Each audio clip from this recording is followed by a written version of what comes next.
قال رب إني دعوت قومي ليلا ونهارا فلم يزدهم دعائي إلا فرارا.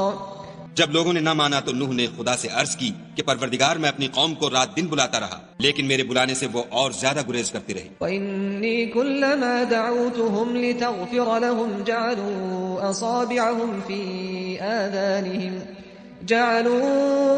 أصابعهم في آذانهم واستغشوا ثيابهم وأصروا واستكبروا استكبارا. جب میں نے ان کو بلایا کہ توبہ کریں اور تو ان کو معاف فرمائے تو انہوں نے اپنے کانوں میں انگلیاں دے لی اور کپڑے اوڑھ لیے اور اڑ گئے اور اکڑ بیٹھے. ثم إني دعوتهم جهارا ثم إني أعلنت لهم وأسررت لهم إسرارا. پھر میں ان کو کھلے طور پر بھی بلاتا رہا اور ظاہر اور پوشیدہ ہر طرح سمجھاتا رہا.